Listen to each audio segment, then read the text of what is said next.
In a spoonful of soil, there's more life in there than there are people on this planet. Everyone eats food. Everyone has a choice 3 times a day of what they eat. We can grow food in this healthy, biologically active soil where you can grow it in effectively dirt. You've made a film about soil, but put in so much human emotion into the stories that you've chosen to follow. And I think that is really testament to your teamwork as filmmakers. We wanted people that are early on in their journey and had some vulnerability about them as well. The system isn't broken. It's doing exactly what it's meant to do. And these farmers are doing exactly.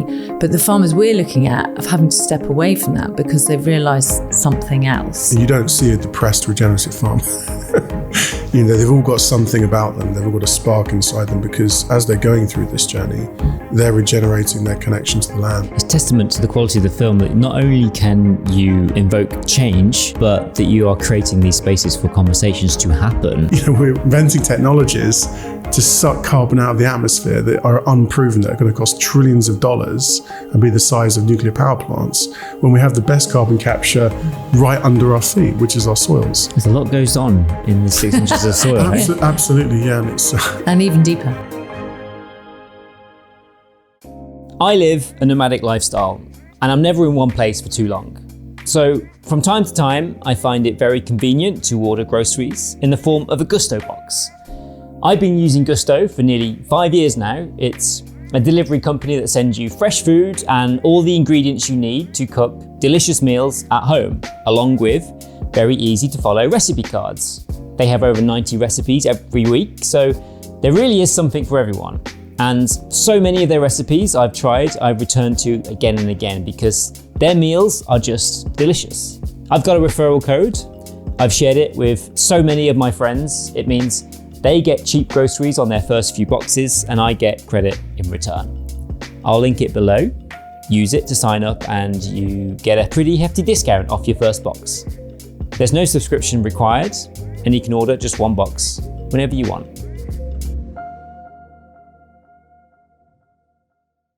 Despite all our accomplishments, we owe our existence to a 6-inch layer of topsoil and the fact that it rains.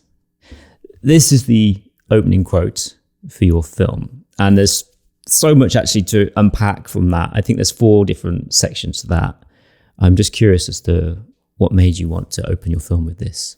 I got first told that quote by a farmer called Stephen Briggs, who farms just outside of Peterborough in Cambridgeshire. And I thought it was his quote. I was like, oh, that's an amazing quote.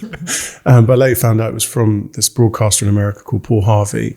And I think it just encapsulates the whole theme of what we were going for, is that we have this layer of dirt on the floor that we don't give any regards to normally in our life. We walk our dogs, we go to work, we commute. Rarely do we actually think about that stuff, that magic gold soil. All our food comes from the soil, and without it, we wouldn't be here.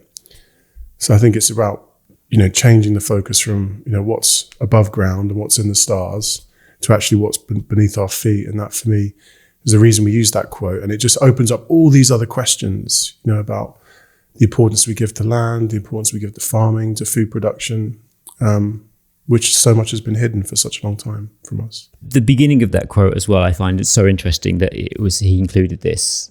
Despite all our accomplishments, it's kind of recognizing the intelligence of man, of what we've been able to build and create and innovate. Mm-hmm. But in many senses, that's also caused many problems. Mm-hmm. And I think that's so poignant that was also kind of signposted at the very beginning of that quote. And that takes us to modern agriculture. So for the 10,000 years that we've known about it, since being nomads, that we have, over-farmed, as Colin says, ignored or not understood our soils and why they really should have a long-term view. And it's always that sort of short-termism, which has come in hugely since the Second World War. And that's really what he's talking about there. We've abused it. We extract, and that's the problem. You feature a bit about this kind of history of farming from kind of centuries ago. And it's actually insane to think when you actually point out that wars have been fought out over the fertility of land. And this is all to do with soil.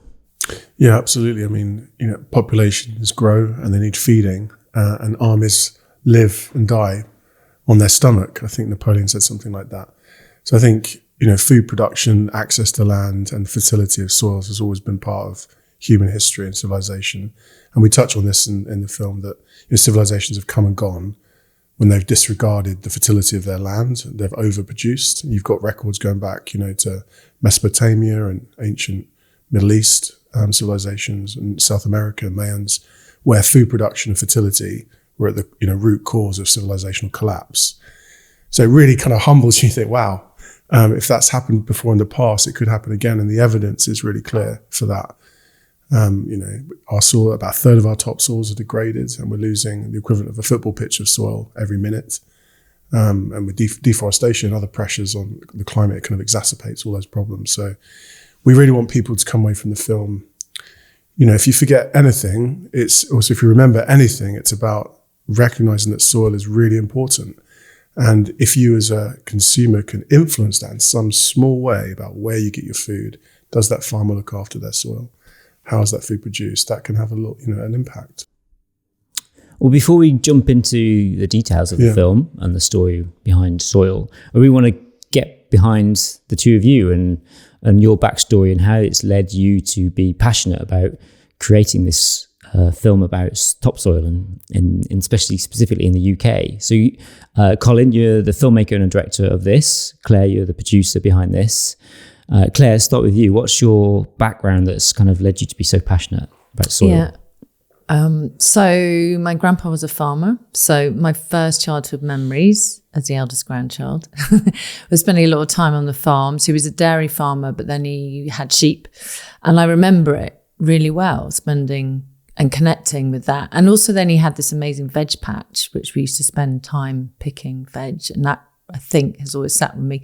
Then mum had the same, has always grown, still grows in Scotland in a very short growing season. And it does leave an imprint on you. And it also means you want to be out there, and it clears my head. So that's kind of my interest in that. And then I've taken that into, since university, being really passionate about, what's happening to our world environment. And I think food and farming has always been at the centre. I did a lot with Transition Group, which is, they started in Totnes by Rob Hopkins. And we started a food hub growing sort of box scheme, basic one in London.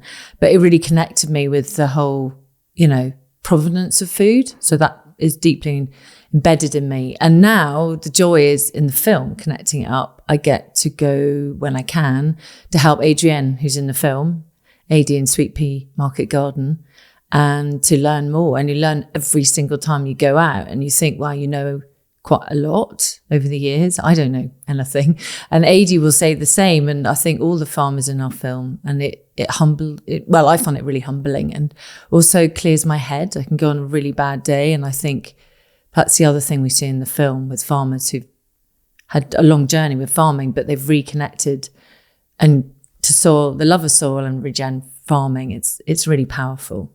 Yeah, our connection with the outdoors is such an important part of everyone's needs in their life, and especially with farmers, they have to have the luxury. We were speaking with Anna on her episodes about how she was there during the pandemic, and for her, she had access to the outdoors, and that was such a lifesaver for her. But it's become a thing now that our farming practices aren't necessarily doing the best practice for the health and well-being of nature as a whole. So this is what I think the story you're doing is trying to connect people to understand the connection between farming and what it does on the grander scale with the environment. Colin, what's your background behind this in leading you to be so passionate about filmmaking within nature and the environment? So I've been filmmaking for about 10 years now, and this film is my first feature film. It kind of started back in 2020. So during the pandemic, I think the second wave or third wave, I started volunteering on a farm called Cambridge Co-Farm, which is a cooperative in the city centre. And all the food there is it's all produced by volunteers. So everyone there works on the farm for free, and all that produce goes to food kitchens and food banks around the city. So that was my first foray into kind of market gardening. And then I met Claire, and the county council had a commission to make a short film about regenerative agriculture. So we got to make a short film called From the Ground Up. And it was through that experience that the genesis of this film came about. And specifically, there was one, for me, like standout point was when we were filming with one of the farmers, a chap called David White near Cambridgeshire. He's a regenerative farmer, but used to be conventional. So he's transitioned, he's now in his 60s, but full of such joy and inspiration, working with him, filming with him, really kind of like something inside of me woke up. Particularly when we were kind of looking at his soils, and he was like, we were digging in the soil, the worms are pouring out, and he had these huge sunflowers growing in his field. It was about November time. I didn't think sunflowers could even grow in November. And he had this cover crop, and everything just looked so alive and so fertile. It was pretty incredible. And you'd walk on the soil, and it was really spongy as well. It had almost like walking on a mattress. So just a real kind of visceral experience. And then we dug in his neighbour's field, same soil type, growing a similar crop. And we dug it up, and it just came out like a giant compacted brick right next door to to David White's farm. So in that moment, I thought, well, this is it. This is really what it's about. We can grow food in this healthy, biologically active soil where you can grow it in, with effectively dirt. So like for me, that's like, there's something massive here.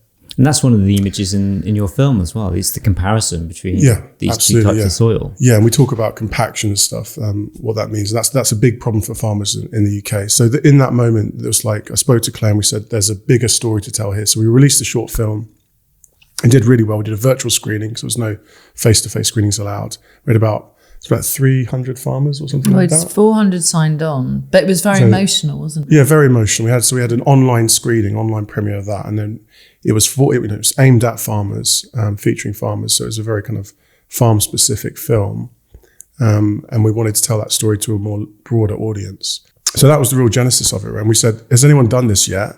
No one's done this in the UK, really. They've done things in America and other places, but no one's really told the story of what regenerative agriculture is through a British lens, and particularly looking at 3 different farming systems. So that was kind of the impetus we needed to create the film. And the rest is history. We 3 years later, we're here with the release of the film. So yeah, it's been a fantastic journey. But I think for me, like if anyone can experience that off the back of this film, just get inspired to visit a farm and see how things are grown, they too can have that experience. And if you'd asked me 3 years ago what any of this meant, I wouldn't have a clue. So it's like I've been on a massive learning journey myself. And it's through being on farms, experiencing what farmers are going through and getting your hands in the soil and seeing the differences between choices that farmers can make. Oh, that's great. I think we'll come back to that and talk about that later. I guess it should be important now to try to define regenerative agriculture. But I guess before that, maybe I should ask you, what is the problem with conventional farming? So it is, as I said before, extractive, essentially, chemically led. And led particularly by big ag, big food companies. And with that comes obviously the urgent need for profit and being answerable to shareholders. So it's all to do with human control and humans making money, which obviously was fantastic post-Second World War when people were hungry and suddenly you were applying this extra ammonium onto the ground, artificial fertilizers, and producing phenomenal yields. But that has become the main focus, and with it has become incredible, obviously, things like genetically modified seeds that can be grown and controlled. And then on top of it, those companies will then sell, fertilizers, pesticides to complement that seed. So, for example, wheat that is okay to spray glyphosate on because it isn't affected, but everything around it is. So it's annihilating all other plants. And in turn, we're now seeing, although a lot of people would say it isn't, but there's a lot of research now being looked at with soil, and it's still unfurling all of this research, that there's damage to the microbial life in the soil that we cannot see. And there's billions and billions. And we know about a little, in a spoonful of soil, there's more life in there than there are people on this planet. So it it's incredible. And I think they know about 10% of what's going on there. And that's what's astounding. But it's that interaction between microbial life, so fungi, bacteria, and everything else going on with the plants that helps us produce better plants. But if we're continually exhausting our soils, and then evolution's happening anyway, so that bugs will appear because they become resistant to all those incredible chemicals that we're producing. So we're in this horrible cycle of producing more chemicals, adding more things on the land, and more annihilation, really. And so that is where we've got to. And obviously we're looking at farmers who are exploring otherwise. And it's hard because they're allowing time to understand, well, they use all sciences, but biology plays a huge part at this point.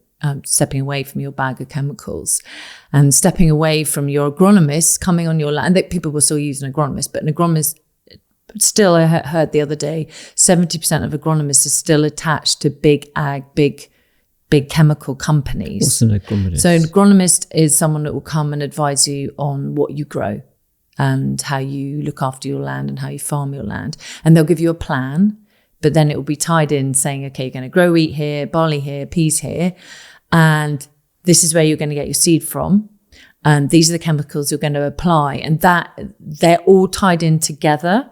And so that person, that agronomist, if they're attached to one of those big companies, of course, their main focus, like a good drug company selling to a GP, they got to sell all of those products to the farmer. And I didn't realize it was still so high. I thought we were getting more and more independent agronomists who then take a different view or take their own view and develop. And there are only about 30% of those. So there aren't enough people out there trying to help people on a different journey. So that's, yeah. So it's like this package deal. It's like, here's this one plant that you can grow, and here is a concoction of chemicals which will make this plant grow strong and healthy. But what you won't realize is these concoction of chemicals is going to kill everything else around it, which for farmers might be what they want because they don't want any other influences. They just want to grow this one crop to get a high yield so they can make profit from it. And that's the situation that conventional farming is in. Yeah, and I think there's other compounding factors there, like the subsidy system as well. So the subsidy system rewards overproduction and high yields. What it doesn't reward is farmers looking after nature. So we've got this really weird system of incentives that incentivizes the wrong type of behavior. And then other things like commodity markets as well. So, wheat, for example, will be traded on an open market and the price of wheat will go up and down. British taxpayers can end up subsidizing poor production methods, conventional production methods which ruin soil. And then it gets sold to a different market in, say, sub-Saharan Africa, where an African farmer can't support their own community because the price of wheat's gone down massively. And then you've also got, like Claire mentioned, big ag, these huge corporations co-opting the whole farming industry as well. So there's huge corporate power and money, vested money in keeping the system conventional. And also a useful analogy is that I learned this through the film as well, is that, an organic farmer or a regenerative farmer has to prove what they're doing is helping nature. A conventional farmer doesn't have to prove anything. They don't even have to prove to you, oh, I sprayed this carrot with 10 different chemicals, because it doesn't even appear on the packet.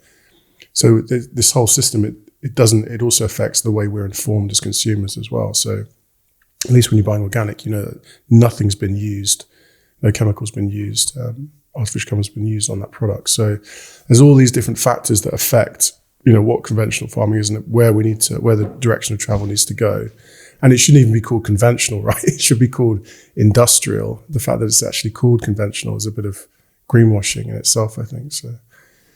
Can I just add to say that we're not anti-farmers, and I think that is a really fine line we've been treading. So I'm not saying that it's the farmer's fault, as Colin quite rightly pointed out, subsidy. So they were paid to take hedgerows out. Now we've got a new environmental land management scheme coming in where they're being paid to put them back in. So the farmers have done exactly what they've been told to do straight out of college, where a lot of them train to either be a farmer or an agronomist or whatever their role is. So they're doing exactly what the system, it's not, as one amazingly wise person, D. Wood says in our film, the system isn't broken. It's doing exactly what it's meant to do. And these farmers are doing exactly. But the farmers we're looking at are having to step away from that because they've realised something else. And that obviously unfurls in the story. But it takes a lot. It's like for any of us wanting to go on an alternative diet.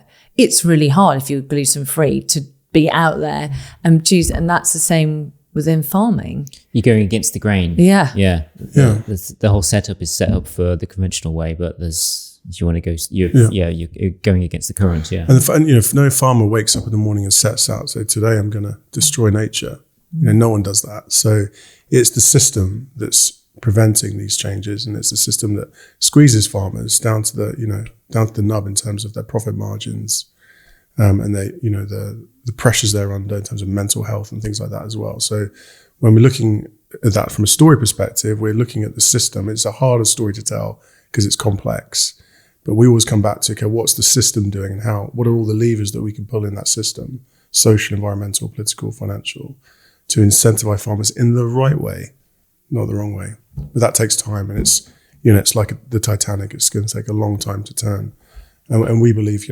films are a great way to do that. Just jumping in briefly to say, if you've got this far, you're probably a fan of the show. And it would be great if you wouldn't mind confirming that love by following or subscribing to this podcast.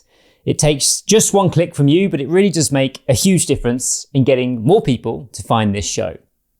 Thank you. So what's the nature of our soils now that they've had decades of herbicides, fungicides, insecticides on them on a conventional farm? Are they struggling to get the same yields, or is it just a case of just the one size fits all? What we did last year is the same. I'll just put the same concoction of chemicals on and I'll just get the same yield. I think it's complicated, and probably neither of us want to say too much because anyone who's an expert would probably shoot us down. But what you are saying now is obviously crazy climate change. So actually at the moment, although a farmer may have planted wheat in one field and then they'll all have a rotation of some sorts. But as Anna clearly explains in the film, most have 2 or 3 crops that they'll rotate round. And obviously the ideal is they're looking at least sort of 5 to 6 plus for diversity and giving your land a bit of rest and feeding it with different biology. But that in turn is creating soil that is probably not giving as much, so they're having to apply more chemicals. And the trouble with that is we're having a lot of runoff into our rivers. So in this country, we're particularly seeing a lot of runoff. So Wye Valley, the Wye River and the Wye Valley particularly, we've got chicken farms there, but you've also got other effluents going into the rivers. But all the rivers here in Cambridgeshire, I don't think they should be as brown as they are. And our big flat fields with not many hedgerows and other things and not enough margins to perhaps stop the runoff of bare soil going in. And you're seeing obviously at the moment with unprecedented amount of rain, like 70% up on rain in December 2023, we're seeing that. The other thing, as Colin said, is compaction, which we have heavily in this country, probably more than the States. So a lot of farmers will say in Britain, we can't do that regenerative thing because the Americans can do it. They have different climate. And we're temperate, and actually our soils don't have 60 to 70 harvests. They've got a lot more because we're different, and they're very forgiving. So our soils apparently are far more forgiving, but there's this compaction there when you've got more and more big machinery going on and you're going over the same area year in, year out. That is one thing that's happening, especially on things like clay. And I think there's a sub-layer that happens, but that's a sort of overview. But when people who really believe in it, and Andrew and Anna, you see it on their farm, and Ben and Adrienne, but Ben particularly and Anna and Andrew still are looking at the organic matter, and which is life in the soil, and that is improving, and that's got to be good. And when you read sort of Merlin Sheldrake's book, and you see that when there's all that life under it, it makes the plant go stronger, you know that that's got to be good. So when farmers are telling you our organic mass has gone up 5 or 7% this, in the last X amount of years, because it goes up quite slowly, it's a massive thing. And that's what they're all looking at. Okay, I'll come back to this, the organic matter in soil. Let's refine what regenerative agriculture is. It's something that I guess I believe it sits somewhere between conventional farming and organic, if I'm correct. Yeah. So explain how that kind of scale works. So on one hand, you've got organic farming, which is completely chemical free. So when you're buying, wheat or vegetables from that system, you're getting a product that's got no chemicals, artificial fertilizers, pesticides, insecticides, and it's also sold at a premium. So organic will cost a bit more because those production methods are a bit more costlier. Excuse me, I'm losing my voice. And on the other side, you've got conventional or industrial, which is, heavy, Claire was saying, heavy use of chemicals, typically lots of heavy tillage, so lots of heavy ploughing. So really going all out in your fields to produce the maximum yields. And then in a livestock system, that'll be industrial livestock. So it'll be pigs in sheds, chickens in giant warehouses, very compact, low welfare. And then regenerative is kind of somewhere in the middle. So it's not really tilling the soil. So it's light till or min till. So not much ploughing, typically in regenerative agriculture, a lower use of chemicals, but a real focus on soil health. So with organic, they won't use chemicals, but they do plough because they have to destroy the weeds without chemicals. Whereas in regenerative, typically, if you're using a regenerative arable system, you won't be ploughing or tilling the soil. And then ideally, you'd be using less chemicals. But it's not super clear cut. There are some subjectivity in between. But generally, like the trajectory of travel is that you're using less chemicals, less tillage as you move through that system. And then farmers will sit somewhere on that scale, depending on their farm and the context of their farm and the farming system they're in as well. It's interesting because it still uses some amount of chemicals, but it's kind of giving an allowance for the farmer to go on a journey. Absolutely, yeah, and it doesn't have like the high prescriptive costs of going organic. So to go organic, your soils must be chemical free. I think it's like 3 years or something like that. And there's a process you have to follow, and there's an accreditation process you have to follow. So that can put a lot of farmers off. They don't have the time or the money to do that. So they can practice regenerative techniques like min-till or low-till, or reducing their artificial nitrogen, putting agroforestry strips in, flower margin strips, all things which increase soil health, but not have the certification of being organic. But it gets them going in the right direction. And that's what the attraction is. And it's not, these aren't binary choices. It's not either or, it depends on the farm. But generally, I think a good kind of theme or marker to use is that the farmer is farming more with nature rather than against it. So as you move from industrial, which is farming against nature, you're using artificial inputs, heavy machinery, all sorts of things to get that productivity. As you move up that scale, you're farming more with nature. That's generally how I kind of work it out in my head. There's some environmentalists out there who aren't on favour of regenerative, and they say it's a buzzword. So what's your kind of response to that? We've had this discussion, so I can do this. It is. So also it's changed in name. So it was sort of called conservational farming, and that's David White definitely still calls it that, and regen. So I think that it is looking like we're at the sort of infancy of it, but it has, if you talk to the ones who've been doing it a long time, they've been doing it for 20 years. So whatever you want to call it, they've been doing what Colin's just described. So that's what we were interested, because we think this has got legs. And also farmers are being encouraged to go this way. So although they might think it's buzzy, the government money is going to be encouraging them in that direction, to be working closer with nature and to start to keep their soil covered and have less machinery on the land and use drills and different ways of working with the land. So it does at times feel like it, especially as Colin says, it's not certified. I think the other reason historically is organic, which, I mean, let's face it, it's been around forever, but since the Second World War was when it came in, when you started to have obviously heavy chemical input, and then you had the organic, who were still purists, people like Lady Eve Balfour and Albert Howard. But when you see that, what's happened to organic in this country, not in Italy, not in other countries where it's like in schools, 50% of food has to be organic. We've ignored that. It's become a luxury good. And reason being is, because they don't have the control, probably they do get less off their fields. But the net return in all of these, when you apply less chemicals and you do less, is they are seeing a gain in their profits because of applying less. I think we hope, and I think the farmers we're looking at who've invested a lot of time, there's a sort of 7-year transition is what most of them will say, is that if the system, let's start with the government here, and other food companies, which they seem to be jumping on board, can genuinely invest for the long term. It's a long-term investment, that's the trouble. It's not this whole short-termism thing.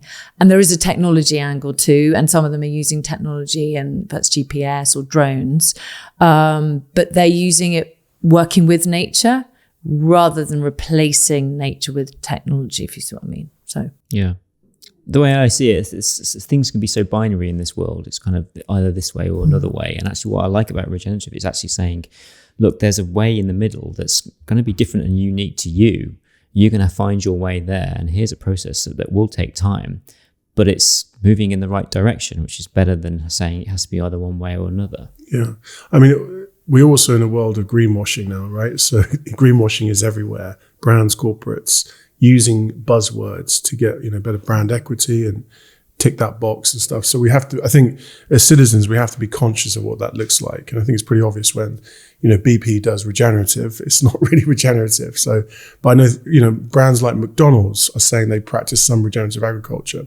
So I think it's about asking the tough questions, saying, what percentage of that business operations are truly regenerative or truly organic or sustainable, sustainable slapped on everything. Packaging is a great example. It's recyclable, but it's not recycled. So there is a difference, and, we have to be informed. We have to ask tough questions. So I think when, products and corporates are saying they do regeneration, look at their reports, do a bit of research, dig down and say, well, what percentage of your business operations are actually regenerative? How are you supporting customers and farmers or food producers in actually doing the tough work? So it's about like just researching and understanding and informing yourself. But it's a huge opportunity. And, some might argue that regenerative agriculture is a sort of silver bullet because it keeps carbon in the ground, right? Because you're not plowing, and it soaks up carbon from the atmosphere because you're pulling it all down. And also it's better for nature. So it restores biodiversity. So worms, microbial life, bacteria, and then birds feed on worms. So it helps worm population. There's all these added benefits that stack on top of each other. And as a farmer, you're slowly reducing your chemical input. So I think it just gives a really strong direction of travel, but we have to protect it. And Claire and I have had long conversations about, do we focus on regenerative? Do we focus on agroecology? Do we focus on organic? And I personally think we need to protect it a bit and not let it get co-opted by all these other forces. And we need to double down. So we've shown it works. The science has shown it works. Why are we talking it down? Why are we switching on to, let's get behind it. Let's get behind this movement because farmers want to, consumers are really excited about it. And just one last thing on regenerative as well. I think the word as well infers a sense of connection to the past because you're regenerating something that you've lost, right? So we're not generating, we're regenerating. So what are we regenerating? We're regenerating the land, the soils, our minds, our souls, because through the Industrial Revolution, we've destroyed it all. And we've just focused on profit. So for me, that word is quite powerful in the sense that it connects something that's happened before and we're redoing it. We're rediscovering, we're regenerating, we're reaffirming all these things. So I think there's some poetry in the word as well.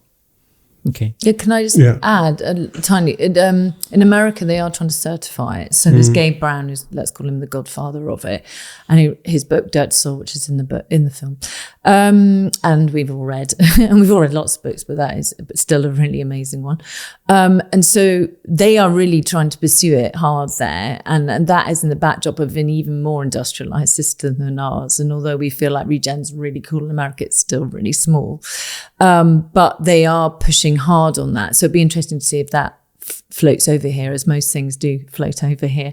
But the other thing is to ask the company that might be saying they're regenerative, what does that actually mean? Because to us, and this is where we like to use the word agroecology, it's when a community, so the farm itself and the people who work on it, that community, they then in turn affect the communities that they sell to or interact with or live nearby in their regenerative approach. And that regenerative approach becomes sort of agroecological. So it's a whole cycle, and it's perpetual, and it stays within it.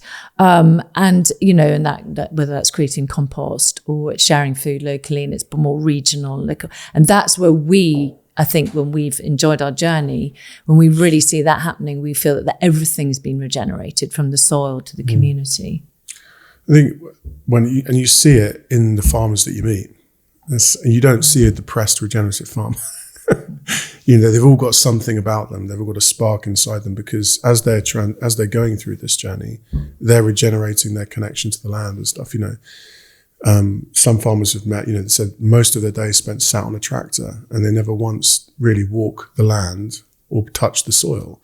And Gabe Brown speaks about that in his book. Never, you know, all those years at agricultural college, never once he or his dad put their hands in the soil, which is unbelievable, right, as a farmer. So I think by its very nature, when they're going through this process of regenerating their farms and the soil, their mind is changing, or their mindset is changing massively. And then also it makes economic sense, because your profits are higher, because you're not spending so much on chemicals and machinery, because you're working with nature. So it's a win-win. In addition, they also have more time to be. And David White said that to us. He said, wow, I'm still producing the same yield. I've got less costs and I've got more time. How can you make, you know, and nothing can be wrong with that. Because nature's on your side. Nature's right? on your side. Yeah. And probably also we have a third of waste in our food system, and they're also looking at that and so like, well, we don't need to produce all that excess. You know, where, you know, what's happening to it? It's either left on the field or left in our fridges. So it's it's really that. I think for Colin and I, that was one of the most amazing things with the first film, was seeing these people. And Cambridge is quite hardcore, you know, it's a breadbasket of Britain. But their genuinely eyes were lighting up, even if they were right at the start of their journey. You could see they were just like, I'm not just going to count seagulls on my tractor. I'm actually, you know, okay, this is really tricky, but I'm working with it. And that's the other thing in the film, we don't oversimplify it. But when you see that kind of elation, I mean, I've known a lot of farmers, and a lot of farmers and I was listening to a piece the other day on Farming Today. I think they were interviewing farmers who are like in a really bad place. Like, you know, it's not fun. It's really hard. And so when you see these people genuinely connecting, especially at somewhere like Groundswell, which is the agricultural show where they all kind of get together, and a conventional farmer will say, oh, it's a bunch of woo-woo farmers. But more and more conventional people are going, because we've seen that over the 3 years we've been attending. And it's just, you think, wow, there's something cool here. It's like really hits your heart, and it's just like, yes, I want to be involved. So. And the language is changing in the conventional media as well. So like Farmers Weekly, Farming Today, you know, Country File, all these things, Farming Today, the radio as well. The language of regenerative is coming in as well. More farmers are asking about it. So you can see the system slowly turning and orientating towards it. So we now just have to kind of keep pushing it in that direction and get behind it. And I think that's where, you know, films come in. Yeah. Storytelling. It sounds like such an exciting time in UK farming. Yeah. It is, yeah. The change is on the precipice, and it's incredible that this film is going to be in the early instance of that to try and help turn some change. So let's talk about it. It's, despite it being a film about soil, it's actually at its heart a very human story. We follow 3 new farmers and their experience on their regenerative journey. So let's talk about the 3 that you chose. We had Anna Jackson. She's been on the podcast, who is a new farmer, but on an established farm that has been transitioning to regenerative. That's a family farm. We have Adrienne Gordon from Sweetpea Market Garden, who set up a market garden completely from scratch. That's an incredible journey that she went on to kind of create the garden that she made. And then Ben Thomas down in Cornwall, who is a beef farmer. So tell me about these 3 individuals and why you chose them and how they came about. So Colin and I had many discussions of how to address this subject. And I think we eventually came, having spoken to lots of people and done a lot of research, we brought on some partners like Nature Friendly Farming Network, have a network of farmers around the country that we could talk to. And one was based, and we basically asked them for advice. And as we were discovering, a lot of the people going into this world were maybe a wee bit younger. And we thought that's a great story because the average farmer in this country is 59 white male. So we thought, wow, okay. So we thought we'll go for younger farmers, new entrants as such, and put some women in there too. And any other, we also looked at different ethnicities, different groups of people who were maybe going in. And then obviously the challenge is who is actually really wants to go on that journey with you as a filmmaker, because we've got to go into their lives. We wanted them to give up a year, not the whole time, obviously, but we would visit them over a year. And obviously, but then there's prep calls and all of that. So it was finding, and then obviously the ultimate is that when you interview them, obviously initially by Zoom, that you feel they've got going to have a presence on the screen. So that's where it began. And obviously we had to do a lot of research. I did a lot of talking to different people and going down different rabbit holes. But I remember one conversation was, we need a farm that's huge. Or we need like a mega farm for people to buy it, in terms of the ideas behind regenerative agriculture. Like, no one's going to believe this is possible unless it's scalable. So, we should have a farm who's got 10,000 acres, because then if he's doing regen or she's doing regen, then that's going to work. But actually what you find out is that amazing things are possible on small systems as well. And it's actually small farms that feed the world. Like the idea of a mega farm, a farm that's 10,000 acres, which is really big here, it's quite small in America, or 100,000 acres in America, is not normal. It really is not a normal way to farm. So that's a really interesting way to look at things as well. But I think also with these characters, we wanted people that are early on in their journey and had some vulnerability about them as well. So you're looking for qualities on camera that's like, you're looking for passion. They're all really passionate and they really believe in what they're doing. They want to do it. And the circumstances into it are slightly different. So Anna's, she had a career in photography. Ben's always wanted to be a livestock farmer. Adie's done marketing on other people's farms, and that's her thing. So they've all got different ways in. But they all had a quality which I was looking for in terms of a little bit of vulnerability, not having all the answers, not having it all worked out, but passion and dedication. And they're happy for us to film with them for a year. So you kind of look at, it's not too prescriptive. You're kind of just looking for sort of very personable qualities, and everyone's slightly different in their own way as well, I think.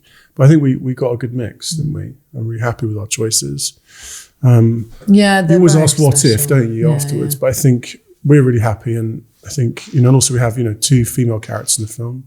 Claire says we had a real bias for having lots of women in the film as well, because it's typically a very, very male-dominated industry as well. So, yeah, I think there are a lot of women and girls who stepped into this particular bit of agriculture, because I think that regeneration really hits home to women. It's that sort of nurturing side of us. I might be shouted down for being so prescriptive about women, because I know I'm not meant to say that, but I think there is something, because you see a lot of women leading their hardcore husbands to groundswell, like 6-year-old men being able to go with their wives, the wives going, I think this is what we need. And that's how the Cherries started. It was the wife who heard her talk. Now the Cherries set up Groundswell, this big agricultural regen show, and it was the wife in America who said, we need to go to this talk. And that's how he started, and he was like, oh wow, something in it. So that felt really right. Also, it makes a fascinating story, because like someone pointed this out to me in the film. Anna gets on the tractor and she says, oh, it's not made for small people, but someone said it's not made for women. So and that's, the machines will have been made by men for men. So let's talk about Anna's journey while we're on it.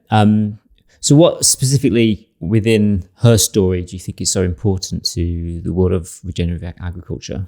So with Anna, she's coming back to the family farm after a career in photography, and she's coming in as a new entrant. Her dad's been farming, decades, And the farm is slowly transitioning to regenerative from being conventional. And it's typically, carrots and wheat that they grow.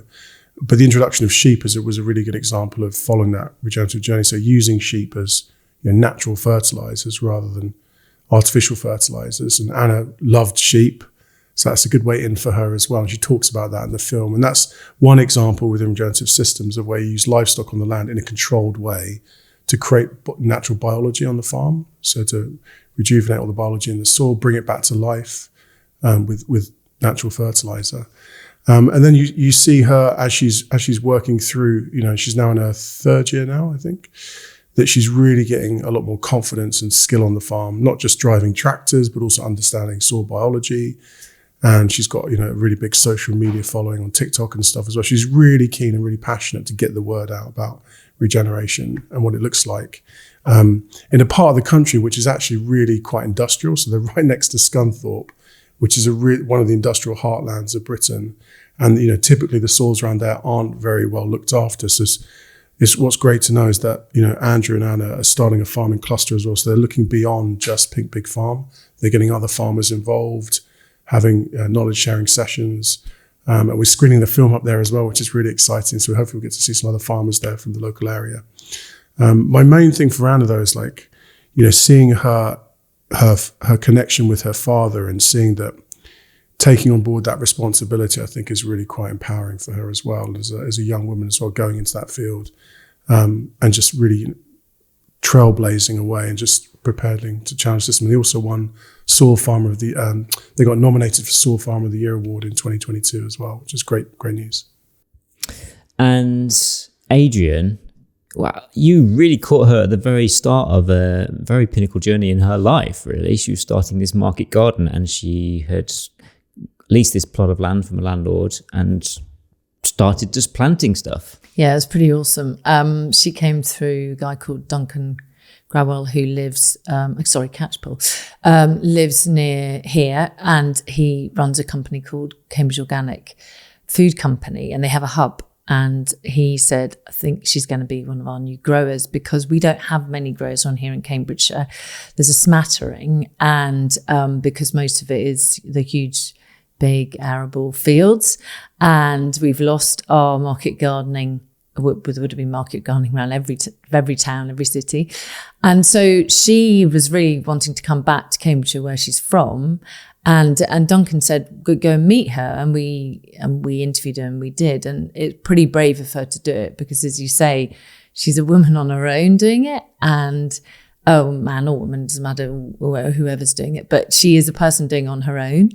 And she has a bit of help from her family. But really the essence of it was she got given 4 acres from Tom Pearson, who's a very forward-thinking farmer, let's call him regen farmer, just outside Cambridge. And he really wanted a market gardener to be there. So she got this piece of land, which was a headland, so where the tractors turn. So it was a bit compacted. So he'd put, for 2 years, they'd had to cover crops on it to allow the land to sort of regenerate a bit. But she came in, and that's what's cool in the film, as you say, is completely blank canvas. I think we filmed even before the polytunnel came up. We were there the day where sort of the frames are up. And we also took part in planting trees when she just got the plot of land, and then Tom was putting the fencing up. So we were there right at the beginning. It was pretty awesome. And then, as she said the other day on a panel, to take it all the way through to, well, we started with this, it was probably a year and a bit filming.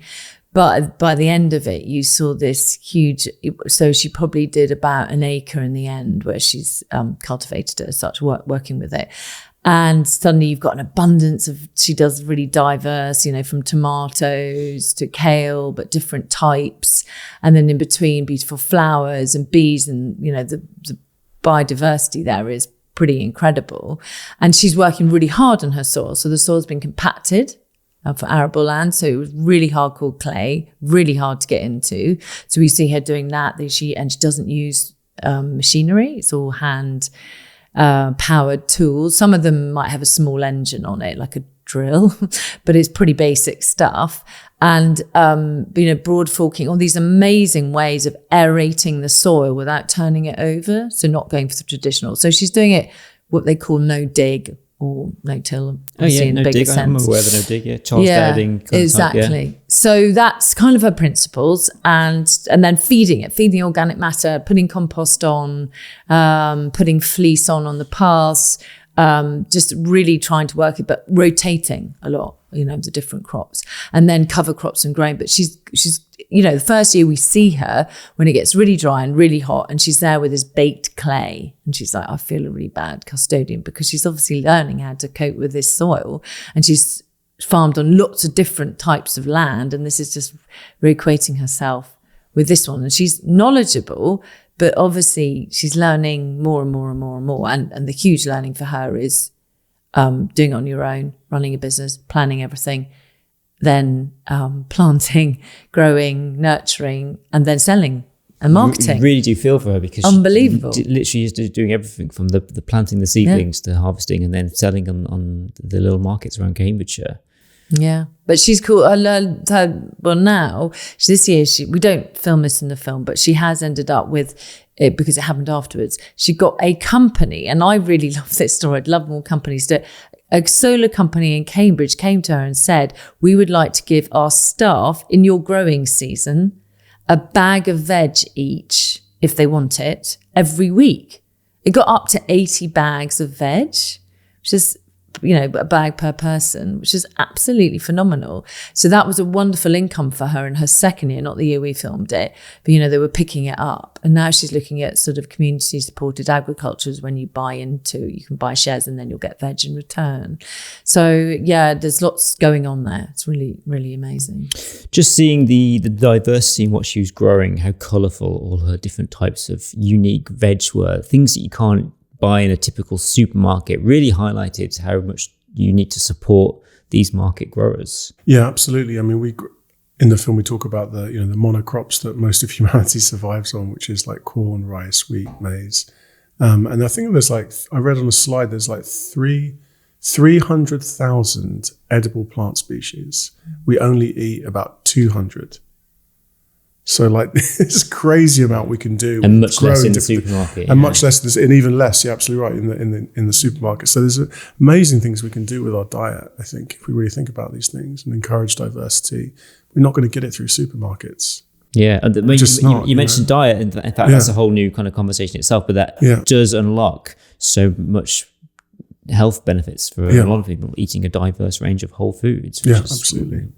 Understands people some of the and if you're part of that transaction, you know that your money is going directly to that farmer and supporting that system, whereas in the industrial conventional supermarket system, you just don't have that relationship. It's having that direct connection makes a huge difference, and then that increases positive feedback loop, right? You tell your friends, the farmer's happy, you cook for other people. So where did you get this? It tastes fantastic. Oh, it's just down the road. You just snowballs from there, doesn't it?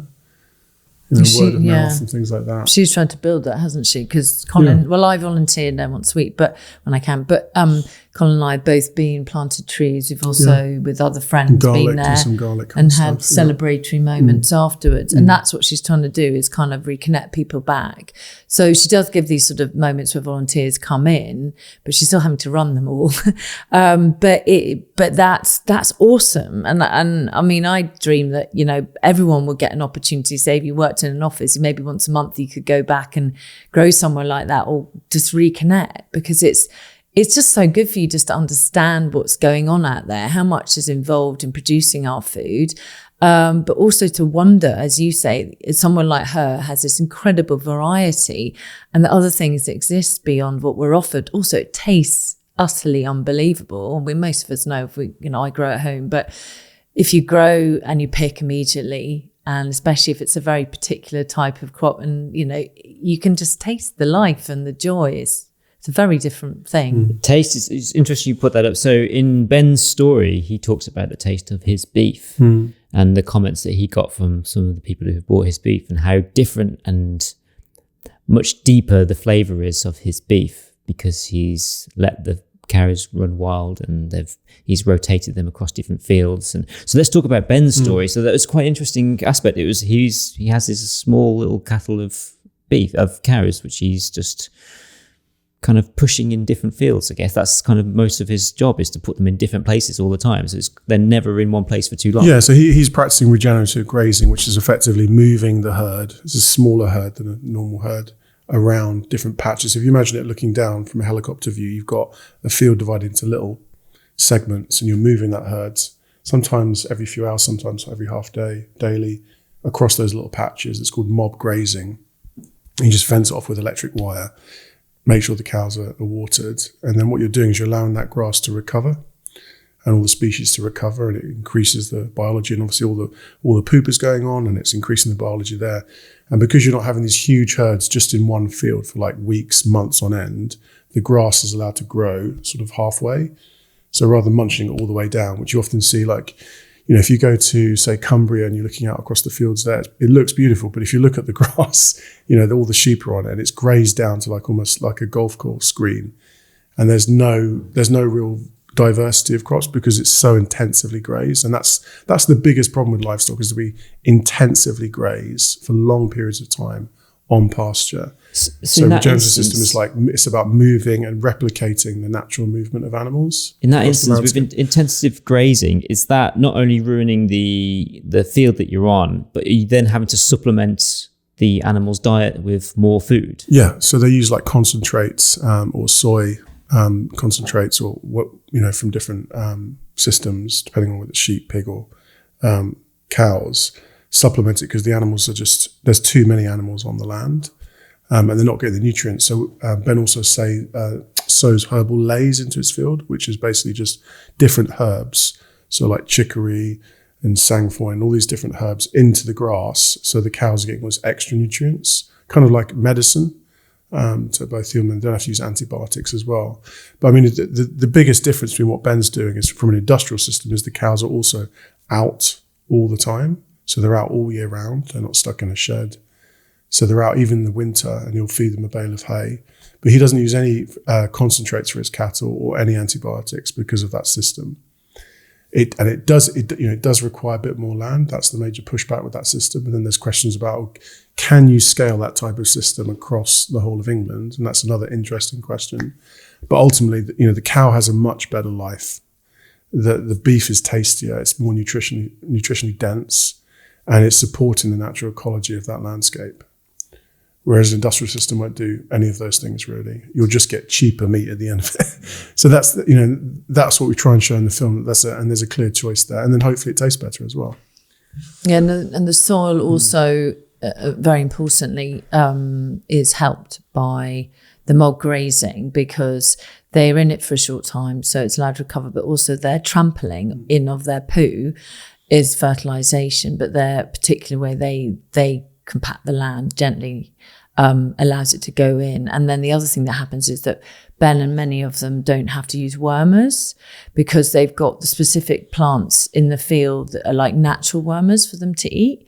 And so these cows don't have them. And then because they're moving on as well, they're cleaning up, they're leaving it and letting it recover. So you're not re-eating, where that's where worming can occur, because you're re-munching the land you've just stood on, etc., and you're reinfecting it, or they're all together in a tight, small area. So that in turn brings in more bugs, like the dung beetle that you see in our film. And in this country, they're little bugs, and in Africa they look nice and big, but they're not the ones that roll the poo. That I think that's the African elephant ones. But they are these tiny little bugs, and they eat down the poo as well, and they help it go into the land as well. So again, that's building the biology, building the organic matter, and helping with the carbon capture, etc. So that's another really awesome thing with this mob grazing. But when you read someone like Gabe Brown, they are actually upping their levels of animals. They have quite a lot of animals, but because they move them a lot, so they're trying to recreate. Alan Savory's the guy that sort of introduced this idea,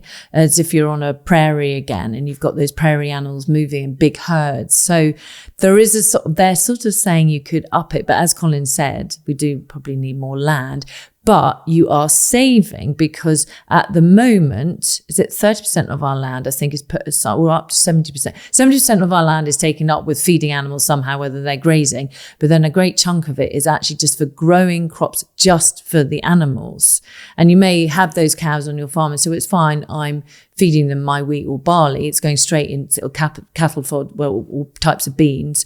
And so it's all stays on farm. But they've used up a whole lot of fields, and then their cattle has got to go inside, and then there's a whole lot of cost there. So Ben's system seems to be like it could be working more naturally. And the other offering is perhaps we're all eating far too much meat. I was going to come on to that, yeah. So most of the crops that are grown for animal feed are for pigs and chickens, though. They're not for livestock.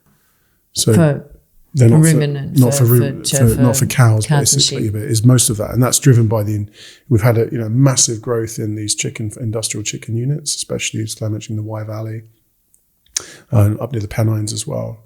Other places where we're near with the rivers, they've put like dozens and dozens of these industrial chicken units that's driving farmers to grow hay and wheat for animal feed, and not for human consumption, right? So it's a really, really weird system. We're using up all our land to grow food, to feed animals that don't even need to be eating, that they could be feeding other things. So chickens could be eating the bugs out of poo, pigs could be eating other things as well, and cows should certainly just be eating grass. So we've got a really weird system that kind of self-perpetuates because of the addiction to cheap meat. That's the thing that drives it, is this, meat's got to be cheap. A whole chicken, £3 or £4 in Tesco's, or a piece of, big piece of steak, £3 or £4. That system is not sustainable. And I think what Ben we show in the film is that Ben, he says this, that actually the minced beef products and the other cuts of the cow are actually just as tasty and as nutrient rich as the other more like expensive cuts. So you can still feed people just on cheaper cuts of meat as well if they want to eat meat. So there's ways to tweak the system to optimize it for all these things. And the pulses is another thing that's coming into a regenerative system now. So there's an amazing company called Homidod, and they're working with farmers and getting them to grow. John Pawsey's in the film. He's just produced lentils for them. I think he's doing quinoa but they basically are encouraging them because it helps capture nitrogen nodules on the plants, and helps in the rotation of the crops. So you can have the beans or the pulses one year and then have your wheat the next, and it's helping regenerate the land. But in turn, we're also getting another source of protein. And we used to have a protein heavy pulse-led diet in this country and around the world, whether you live in Spain or wherever, and then little bits of meat in between. But we've stepped away from that. And we're going for the cheap, especially pig and chicken, as Colin says. So it's trying to, someone like Homidod's and other people who are leading on the regeneration and the reintroduction of pulses, that's a really cool thing for us. I remember when I was young, Mum would go, oh, pulses, lentils, that's for the hippies, because they were all looking at, look at this glorious new, and I'm, it's showing my age, but in the 80s, the sort of sexy packaged food that you could instantly get out. And my mum cooked most things from scratch, but wow, suddenly a convenience thing was coming along. That's quite exciting. So, that's an amazing thing when you're seeing other sources of protein being introduced into the system. I guess the whole kind of eating too much meat or too cheaply meat, it's kind of all stems, I guess, coming back around to big industry as well. This now food industry kind of monopolizing and how we produce our food and the impact and influence that they have. Don't know how deep we want to go into this, or whether it's not worth the conversation for that. But there's so much influence behind big industry in our diets and in our farming. This kind of comes back to what you were saying at the start. Yeah, I mean, it's big profit, right? So, and it's marketing and advertising. I think stepping back out, I don't need to go into the weeds too much on it, but it's food is big. There's big business in food, and we need to get marketing and advertising out as well, because we're essentially just driving the wrong types of behaviors. I think most advertising budget is actually to do with food. So if you look at the total marketing spend in this country, most of it's spent on food advertising. I don't know the exact figures, but Henry Dibbleby talks about this as well. Just confectionery, you don't have to walk into a garage, right? Or you don't have to walk into any shop, like a newsagent's, and wall-to-wall chocolate bars as you get closer to the till. I mean, it's just crazy, right? Why do we need 100 choices of chocolate bars? And we spend marketed to children, money, all these things. So it's this heavy, focus on marketing consumption, breakfast cereals, fat, salt, sugar pushed into everything. Off the chart, there's no, and it's hacking our brains. They know, the companies know this. We're hardwired to love fat, salt, and sugar, and by increasing those things, our brain gets these massive dopamine hits and become totally addicted to it. So we're literally eating our way to death. And the obesity epidemic has increased. 1 in 3 people who are overweight are obese now in this country, and it's all related to that big industry in food. But they're also, like we were talking about earlier, tied into food production as well. And would it be great to still eat meat, but in a really sustainable system, support the farmer and support the landscape, and advertise that instead of all these, fast food stuff and junk food and stuff, or put a lot more money on fruit and vegetables? When was the last time you saw an advert for fruit and vegetables? I can't remember seeing one recently. Yeah. And then you look at the advertising you look at the way supermarkets distribute and all the little outlets as well, like Tesco's Extras in areas of high deprivation and poverty. It's basically buy one, get one free on vodka, chocolate and donuts. It's plastered all over their walls. So you think, well, this system is just way out of control, and it's not. And we could put legislation in place to stop that, and to not advertise to children as well, to not have these places near schools. Lots of things we can do, and still give people the choice that they want, but just make it less, so pervasive. It's just really pervasive. I could talk for hours. Yeah, it's a real can of worms. I was going to bring up the whole kind of convenience store. Yeah, so I live in London, and actually, sometimes quite commonly, your local supermarket could be a smaller version of a supermarket, like Tesco Express, your Sainsbury's local, or something like that. And it is shocking when you go into what is, for some people, their local supermarket, albeit it's a very small version of it. More than half of it is just ultra-processed foods. And I really struggle, because I want to try and make a meal that's full of whole foods and cooking from scratch, to actually be inspired, because it's so hard to find certain things that I actually might need, because it's just the shelves are just full of other things that's full of, like you said, the salt, the oil and the sugar. Yeah, distracting and colourful and inviting. Yeah. And it, you see it, Colin and I both got kids, and my youngest will remark on a good advert he's seen about some chocolate bar or, trip to McDonald's or whatever. It is I'm reading highly processed, ultra processed people at the moment, Chris Van Tulken, and it is absolutely terrified what we're doing, because we're being fed highly processed food from the loaf, ultra processed food from the loaf that we eat, to any fat in anything from, Nutella has palm oil, they all have it in. And so we think, we shouldn't have palm oil because of the forests. But then in addition to that, it's because they're bleaching it and heating it up and down and traveling it and deodorizing it. It's the other thing they put in to get rid of the smells. And you're like, wow. And this is what Colin and I found with this subject. We're unearthed so many topics, but we had to keep coming back to it's soil, it's farming, it's the people working who love soil and want to do something different. That's the center of the theme. But out of it, when you have sick soil, it has revealed a very sick system. And that is, that's it's a food system that's way out of control. And going back to our earlier conversation on greenwashing, the thing with plant-based now, you see it on everything. I saw it on cereal the other day. What did you think cereal was made out of if it wasn't plants? So plant-based is a really good example of other greenwashing, sustainability, badging up of products. Everything's plant-based now. But actually, if you look at a lot of the vegan and vegetarian products, it's still ultra-processed. It goes through, if you look at the ingredients on a pack of a vegan sausage, full of additives, absolutely packed full of additives. It won't have meat in it, obviously, but it's still highly processed. There's a real, again, and it comes back to just asking the right types of questions, a bit of due diligence. Where does this food come from? How is it made? Simple questions like that.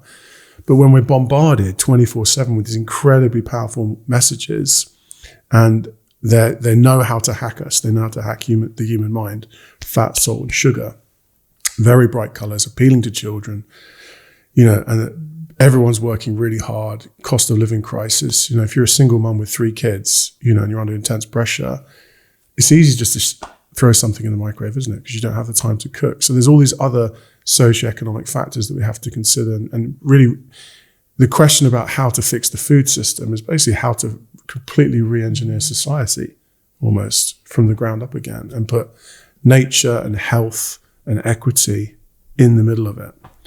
Yeah, and it starts with paying the farmers properly. And we bring that up in the film because they don't. And we had the lost leaders in the shops. You know, the 14p packs of carrots it always comes up, and the milk. There always been lost leaders. So those are nice basic products that farmers have produced, and somehow, you know, they're not being paid properly.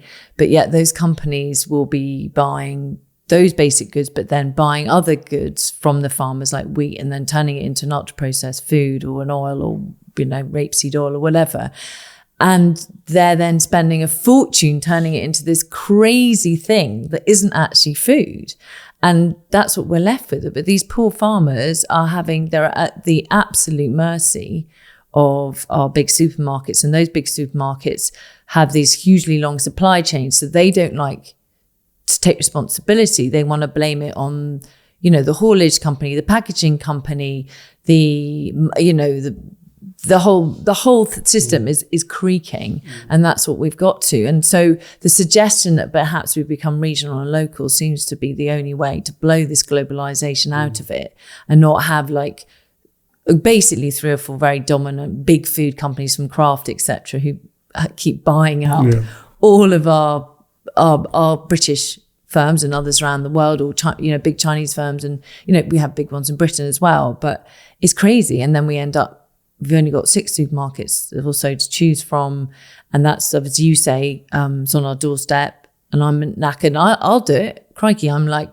really into all of this. I've got another side to me which I'm totally fascinated in, therapies and food and what we put in our bodies. We are what we eat, but I will, crikey, I'm a bit tired. I'll just get the fish fingers and think, do I want to feel like doing anything else? No, but it's there and it's easy and it's way cheaper than me buying a piece of fish, which is fresh. And, that's crazy. Which is crazy, yeah. Yeah. In our supermarkets at the moment, we can see the country of origin and we can see whether it's organic. That's kind of about the information that we have. There's nothing else that can say that this comes from a regenerative farm. Does that need to change? I think so, and there are some European organisations looking at accreditation for regenerative agriculture. As Claire mentioned earlier, in the US as well, they're looking at it. The difficulty is because with soil, it's very complex.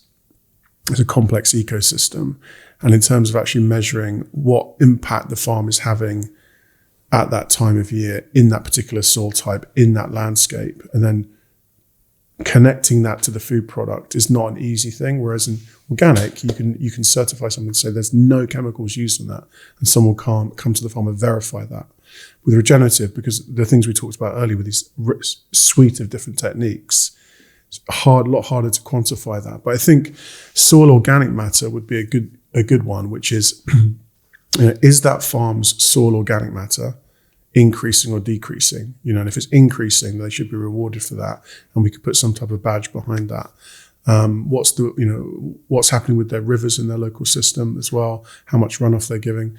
There's lots of things that can happen there. But then this also comes back to things like the Environment Agency and DEFRA. We have bodies that look at farms and look at the landscape, and they've been completely defunded, and they're not even really trained to really look at these things. There was some crazy stat that I read the other as part of this project, which is a farm will receive a visit by an EA officer once every 263 years. On average, which just shows you how ridiculous it's got in terms of the verification, the kind of feedback loop. It's just not there. So, bad farm management, people can get away with bad farm management and still sell to consumers. So there's a whole, structural issue there at work. But I think, yes, in answer to your question, we need to move forward with that. And I think coming back to the other point about greenwashing, we have to be careful about people who are also using that label in a inappropriate way as well. Like, where does this food come, how it's produced, and have those questions. But if you're doing if we're going hyper local, That's the complete answer to it, because that's a different way of looking, because that's based on trust. If you are buying food and you're in a part of a community where you have the opportunity to buy locally, food produced locally, you don't need the badge, because you know the farmer and you have a relationship with the farmer and you trust them and you can see the land. That's an experience which I wish everybody could have. But in the absence of that, we need labeling or, using technology, QR codes, phones, all sorts of things you can do there as well. I think it's easier with veg, someone like Adrienne and Ben. They've both got a direct market. And I mean, Ben would be delighted if anyone went to look at his cows, AD equally. And Anna would, but it's really hard because they, with arable crops, are still selling to a crop grain dealer. And so they don't know. Like when we film, we're like, well, how much are you going to get? And the price of wheat's gone up, but it's all to do with the market. And that's a global market, global swings, etc. So they will never, ever have a direct, you're not going to come to the farm and go, hi, Anna, can I take some of your wheat and then I can produce my own flour? Or unless she has a miller near her, which she doesn't. Some of them do, and that's beginning to happen. But most of the time you can't do that because the mills need a certain amount. They need certain tonnage to cope with. So when you're a farmer producing in a commodity market like that, you don't know where it goes and it's hard for you to connect. Whereas if you can with veg, and obviously most of the time we don't, again, it's just a packet. And as half the time actually doesn't even say, it might say it's UK, but it might not say it's from Lincolnshire or Cambridgeshire. So you're still not. And then the biggest thing it might have the farmer's name on it, but it's only the farm name, but none of us have a clue what that means. And then there's the big thing that is the big campaign going, we are backing, which is called Get Fair About Farming, which is from Geising Watson from Riverford saying, well, supermarkets need to be transparent because we can go in and go, oh, look at that. Is this from Woodview Farm? And that chicken, must be from a lovely farm. Maybe that's just up the road. It's absolutely a load of rubbish. And it's that company, whoever's behind it, the big meat companies, will be selling to Tesco, Sainsbury's and Marks and Spencer all the same product, but obviously there'd be a massive price difference and a different labelling. So by the time you get to M&S, there's a super free range fancy Nancy chicken from Woodbridge Farm, and you're like, and they're still doing that, even though they were called out about 10 years ago. That's still happening now. And I was really shocked when Guy was doing it. I was thinking, surely we've got over that. But no, when you really go and review looking at those products, it's still there. I'm going to bring it back to the soil again and the image that you had in your film when you actually compared two different types of soil. And what really interested me, I didn't really fully understand until I could see it, was how much water retention there is in healthy soil. Mm. And this is one of the big points in your film, is why it's so important to have this healthy soil. Mm. Yeah, I mean, there's lots of benefits to healthy soil other than just growing food. So water retention would be one. So that's typically measured by the porosity of the soil. So there's the gaps between the bits of soil. So it allows water, when it rains, the water hits the soil surface and the water filters through the soil because the porosity is quite large, so you can get through. It's not compacted, and then that water will stay in the soil. So it acts like a giant sponge, which means you don't get flooding. If the soil is compacted and the porosity is really tight, it means the water stays on top of the soil. So talked about compaction earlier, where tractors, heavy machinery is constantly going across the soil, and there's no biology there, and it's just all the life is squeezed out of it. And that's why, in the flooding we've had recently with this heavy rain, you see these huge pools of water out in the farmer's field because the soil is all compacted. So that's one aspect of soil, but also the carbon thing is massive. We talk about that in the film. The soil has an incredible ability to store carbon. Sucks carbon out of the atmosphere, keeps it in the soil. You've got the peatlands around here as well, and the fens. Those were huge carbon capture areas as well. But when you plow it up and you till it and you drain it, you release all that carbon back into the atmosphere. So some really fundamental things that farmers need to start thinking about, especially now we're entering this world where carbon, the talk of carbon and carbon tax credits and storing carbon is so prevalent. And we're inventing technologies to suck carbon out of the atmosphere that are unproven, that are going to cost trillions of dollars and be the size of nuclear power plants, when we have the best carbon capture right under our feet, which is our soils. So you just think like the way the modern mind works is just unbelievable, how corporations and technology run away with this stuff, but the answer is literally right under our feet. I think one of the stats in your film, you said, I think the UK has 10 billion tons of carbon stored in soils, which is the equivalent of 80 years greenhouse gas. Hannah says that. When you see that statistic, it really opens your eyes to what's possible. And then you think, I used to buy compost that would come from peats, and you realise, my God, the penny drops. Then you realise we were digging this stuff up to put into people's gardens, and every time we're digging up, it was just releasing carbon. That's a really good example of how, simple stuff you're doing in a garden connects to the wider issue of like soil management in these lands. And then that's sort of like the water aspects and the carbon aspect, but then the biological aspects are fascinating as well. I think you were mentioning earlier about the bacteria. You've got this incredible array of life in the soil, in a healthy soil, and we only understand about 10% of it. And there's a whole soil food web, a hierarchy of beings, all the way from a bird that feeds on worms and bugs, through to the worms and the bugs that feed on the amoebas and the bacteria, and then the mycorrhizal fungi that have a relationship with this whole ecosystem. So it's a fascinating world, and we show just a tiny bit of that in the film, because you need a whole nother film to talk about that. And it's incredible, and all this life is there, and we grow food in it. And then you think, well, this incredible web of life, and we choose to plow it up and put chemicals in it. What are we doing? I think the other thing that you see in those section when you compare them is a different type of roots as well. So if you look at a classic what we call grass-fed system in this country, normally those cows are just eating ryegrass, and Colin alluded to earlier, so herbal lays. But when you have a proper prairie or meadow, as we call it here, you'll have like chicory and all these different tap roots, dandelions. They all have these quite deep roots, and that again allows, opens up the soil, as Colin was saying, feeds it and feeds more biology, and things eat off it, and brings in different chemicals and rebalances, and they have this mutual, like where the bacteria and the fungi give nutrients back into those roots and they come back up and the plant flourishes. So that's really, really fascinating. And it is a really hard one though, because this whole carbon market, trying to make money out of these soils, is a wild west at the moment. And a lot of the time people are saying don't get too excited, because soils get to a certain level where you can't capture any more carbon.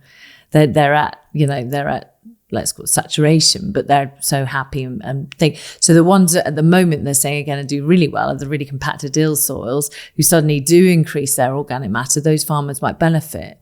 And that's the worry, is that some farmers who've already been on that journey, already doing incredible things, they need to be rewarded for all they've done and all they continue to do. And that's why, there are lots of facets, and it is very complicated.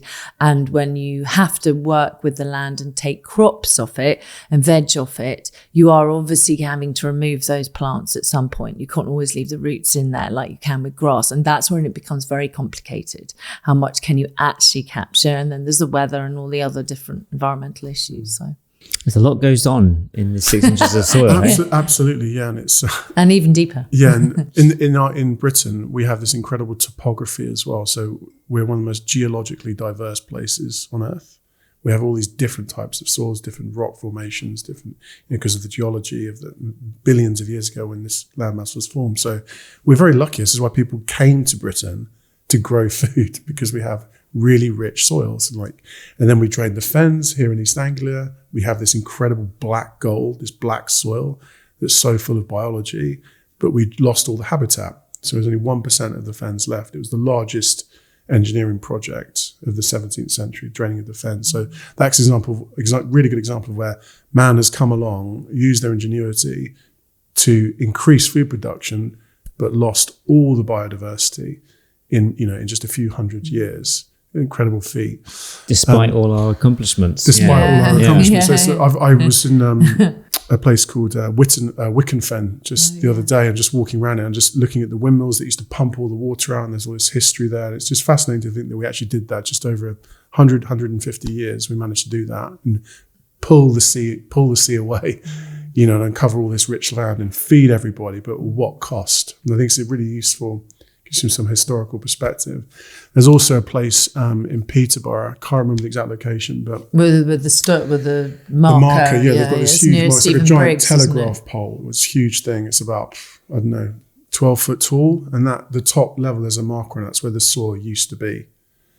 So it just shows you how much erosion has happened. We talked about, Claire was talking about runoff earlier, but we also get erosion from wind as well, especially where it's really flat here in East Anglia. So on really windy days, you can literally see soil blowing away. No, you captured that, didn't you? Yeah, we did. We showed it in the film. We see it blowing away. So these, if you notice it and your mind's open to these things through the process of this film, I find it really hard to turn off now. So, you know, I always joke to my partner when we're walking past a field or a farmer's field, I was like, oh, look at that soil and look at that part. You know, just when you walk on a footpath and you see it's all compacted, that's a really good example of when you're walking your dog, where thousands of people walk their dog every week on a footpath. That soil's all compacted. The water won't drain through that soil. So you can find ways to explain things to people in a really easy way, I think. But yeah, ultimately, you know, if you have the opportunity, grow food, because there's no better way to learn about soil than growing food. I think in our film, the most amazing example is on Marina O'Connell. So Marina O'Connell is down in Devon, and our 3 young farmers, we decided to take them on a little journey to go and visit mentors, because that's very common with the regenerative system, is that people are learning from others, and they have cluster groups of farmers are working together, and they bring speakers in, or they have events where people are talking and sharing. There's a lot of sharing going on. And anyway, so we take Adrienne down to Marina, because Marina has been doing what Adrienne's been doing for a very, very long time. And she has this farm in Devon near Totnes. And when she got it, they told her that she could never, ever grow veg on it. And it had been highly compacted and over-farmed. And she said after 3 years she was seeing results, but after 7 she feels it's properly regenerated. But they said they could never grow carrots on it because it was so, you know, heavy clay. And she grows straight, beautiful carrots and parsnips. That's pretty astounding. We're always told you can only grow carrots in sand. But she also does this really cool thing. She gives a brilliant example where they're on a hill, and so they're farming quite often on a slope, and at the bottom is a village, and it used to flood the whole time because of what was happening on her farm. And now, because they've changed their practices and they are retaining the water on their land to help grow crops, and it's not running off, there's no flooding down at the bottom of the valley. And that's just a really simple, awesome example of what can be done. And they're growing veg, so they're turning the land a lot, etc. But of course, they're doing a regenerative, biodynamic, organic way, and they've also put lots of different things in those crops. There's a proper mixed farm that we'd probably, but you see with Anna, like bringing the sheep in, it's bringing the notion of having livestock and crops and veg and everything happening on one farm again. So some of the narrative of your story was taking these 3 young farmers to meet other mentors. There must have been so many people that you could have fit in the film, but there's only a finite amount of time that you have. What were the challenges in how you kind of scoped that narrative? It's a complex subject, so it isn't easy to tell, to pack in all that information and tell the human story. So we made a decision early on to put that human story of the 3 characters as the central narrative of the piece. And we didn't just want to have like cutting between talking head expert, because it becomes really boring. So putting that front and center of the narrative was absolutely key.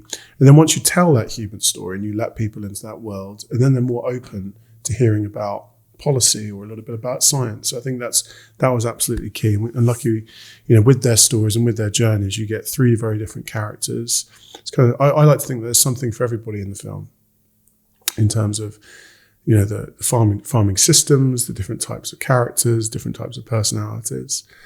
And another thing lots of conversations that we had about, you know, should we have this? Should we have that? This piece of information, that piece of information. It's just like so many rabbit holes or literal wormholes that you're constantly going down. Think, should we talk about glyphosate, which is a chemical used to, you know, desiccate crops? Should we talk about this and that? And it's a constant conversation. But I think where we arrived at, I'm really happy with the cut that we have and the structure of the story. I would say, you know, we have a little bit of science in there. We have a little bit of policy. We kind of show some stats and stuff, but where it is, it kind of, you know, it's pertinent and relevant for those different stories. So, you know, for example, all the characters mention supermarkets, and the supermarket is sort of the antagonist in the story, but we never see them because unfortunately we never got to talk to them, even though we tried really hard. So that's an example of where we could have had that as part of the structure, but we just couldn't get an interview with them, you know, for love nor money, which is again quite telling of the problems with the system. Yeah. And then with the soil science, you know, I made a decision early on that you know, soils are fascinating. We have all this in film, but you've got to be really careful to not go too heavy on the science. Otherwise, it's a different type of film. And then you lose the screen time for human stuff, like human, you know, child trials and tribulations and challenges. So it's a balancing act, essentially, between telling the science and then telling the human story, and then giving people, putting the onus back on the audience, saying that, you know, this is about you, your choices as well. You aren't just a passive observer. You have the power to change the system as well. Does that answer your question? I think it does. Yeah. And it's so interesting that you kind of mentioned about this is not a talking. It's not a talking head documentary at all. It never actually struck me that it was when I was watching it. But clearly there are some talking heads. But you've just molded them in so carefully because you've made a film about soil, but put in so much human emotion into the stories that you've chosen to follow.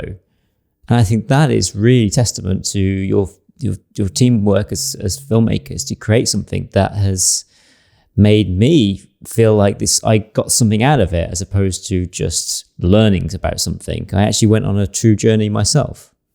Yeah, I think using the experts that are very passionate was really key as well. So the less of them sort of sitting on standing up there in a lecture hall or something. You know, they're people that have we really connected with as well. I think the other big thing with everyone in the film, we chose people that we connected with rather than just saying they're the right people. There was more to it. They were like, they could be the right people.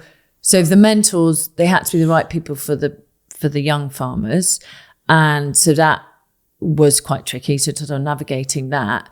But then we equally had to have a slight connection with them so that they could enjoy having us there filming, and that we would get enough rapport that would bring it together and make it feel quite natural, as you say, and human, rather than flipping from one kind of quite cold office-led experience. And someone like Vicky Hurd, who's been campaigning for 35 years, she's helped us since the beginning. She helped us with research. She's really embedded in the film. She's not just someone we turned up with. And even Henry Dimbleby, who we didn't get to spend that much time with, we had enough conversations with him, and he's so passionate. He's on this book called Ravenous with his wife, and he's deeply embedded in this whole, and we still haven't found out how much it would have been millions they spent on the National Food Strategy that he spent 3 years crafting and spending, probably was even longer really, but, you know, he used to work, he ran Lyon, and then this was his big thing, and he stepped away from government because they haven't adhered to any of it. And, you know, he takes everything we say in the film is really kind of in there, but it's all been ignored. So to have someone like him, he's fed up. He really wants people like us to tell that story. So that's what hopefully comes across as well. They're not just people remarking on some stats, they're people that were heartfelt. And we weren't operating in a bubble. We tested the film to an audience, to a farmer audience and non-farmer audience as well. And we were constantly having conversations about who this film is for and how to structure it in a way that's compelling, like you said, but also takes people on a journey, but gets across the important facts of the situation as well. So we were, you know, those conversations really important. I think we had a year of research as well, of speaking to farmers and reading and talking before we started rolling the cameras, just spending time on farms, getting the lay of the land, and letting the story also evolve naturally as well.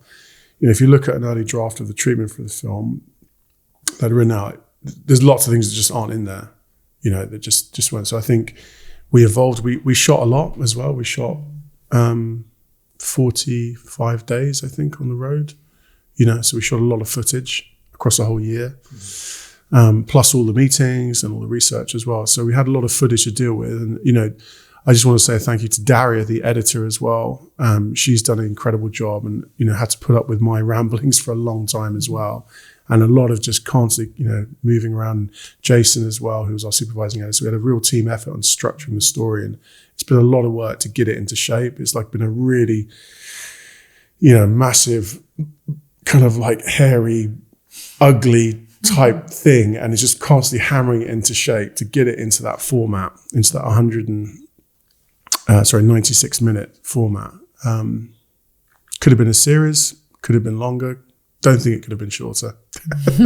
Yeah, I think it's. I just wanted to also. I mean, I'm glad Colin said about the team, because although we're sitting here, the two of us, right from the word go, we had Lucy and James on board, and they're still with us. So James is a local filmmaker, and Murray White, and then Lucy's his partner, but she's also a massive food campaigner. She's like, she's done work for Greenpeace, etc. But she's done a PhD in the sort of the soil, sociological side of soil. So it's this really kind of amazing place the four of us started, and then it's just sort of mushroomed. But most people have done it for nothing. We raised funds to pay for it. We've had 2 crowdfunders and other amazing people who believe in it, put money in the pot. So that's been unbelievable. So we've always made it with this community of people. Even if they weren't in the room with us, they were either funding us but never telling us what to do, or they were in the room helping us plan it and coming in when they could. So Colin and I have been consistent on it, and everyone else has done it when they can. And so that has been the most astounding thing. And then we've had someone like Mark Aldridge, who initially we had funding for as our executive producer, because we really wanted someone who'd, because neither Colin and I had made a full feature film. I used to work in TV years ago, but neither of us had made a full feature film. So we wanted someone, and he's done a lot, really, Senior in Sky and Endemol, etc. But he then, when we ran out of money for him, he just stayed on board with us. And that is like astounding, because he again fell in love with the topic. So it's a very passionate project. There's a common notion in the filmmaking industry that if you want to lose money in the filmmaking industry, you make a documentary. How has that fared along the whole journey from the beginning inception of the first idea to raising the funds to its completion?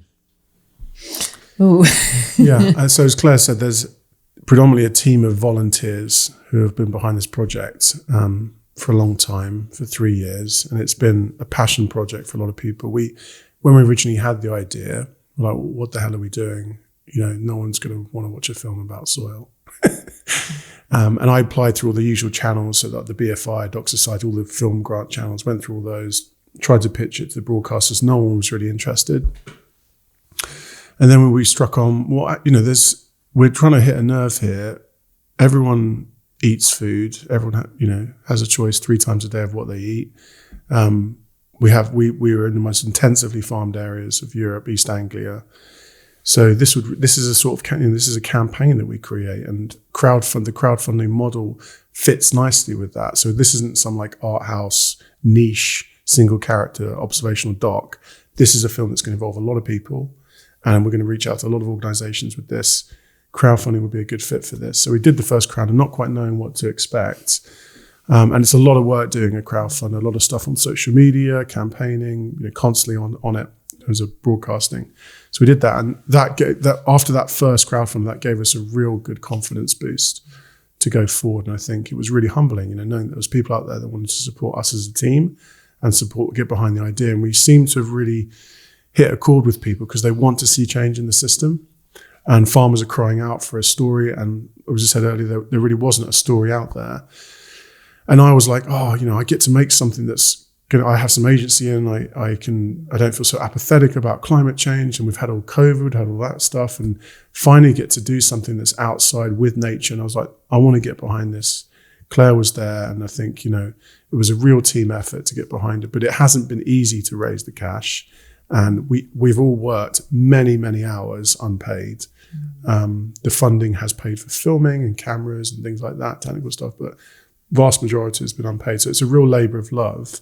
And hopefully that comes through in the film. It's, we've spent a lot of time crafting it, and, we didn't do it for the money. We did it because we care. Generally feel that. Yeah. It's not an easy thing making it on as a passion project. The passion keeps you going, but obviously Colin and I both had to do our other work and keep our families going and everything. And that, credit to my family and personally, Colin feels the same, they've supported me and they know that it's been quite a momentous thing. And I've been sort of probably concentrating a lot on my family and my other thing as a therapist. But now I've been able to, this is taking over much more time and hopefully will be something it's almost like a change of career, going back obviously to TV, but it's really phenomenal. It's been a really special moment. And, but it isn't without challenges. And I think testament to us, Colin and I still talk and want to work together. We've set up a production company called Springtail Productions. So, but we are now looking, hopefully, we'd love to do more together and we've got ideas and we've had 1 or 2 discussions with people. And even for now, there's so much footage that really should be made into shorter vignettes when people want to dig into those subjects. So we are looking for funding for that. Initially, that's a low-hanging fruit. And so I'm carrying on conversations with companies that are showing interest, and corporates are paying more to screen it, which hopefully can start to pave that back in. And then Colin and I will go and we're being paid to present the film as well at some places, because we need to, and we have a lot to share. And so but that is complicated. And as you rightly say, making a film, it is, there's no money in it, and there's even less to the BFI, because Colin found this new fund they were raising money for to help ailing documentary makers, because they were saying it has so little money in, and they failed to raise that couple of million or whatever it was. And there's so a really, National Documentary Society, so it's not easy in Britain for documentary makers. It's in Europe, documentary making is a lot better supported. There's more funds, financing and support and training for documentary film, but in this country, if you're not part of the broadcast network, i.e. BBC, ITV, independent documentary is in a really bad place. So we need films like this to help move forward the industry. And it really shouldn't be such an uphill struggle financially to get a film made. We had a really light footprint. It's a very small crew. It's me, maybe 1 or 2 other people, and Claire. We're out in the field in all weathers, filming on the road, traveling around the country. We really didn't, have a 10, and some sets, as as a filmmaker, it feels a bit overproduced sometimes. We didn't have any of that, and we live quite frugally through the production. So it can be done, and I think you just have the willpower to do it. But it's, if would I tell my daughter to go into documentary film production for a lucrative career? I don't know if I would.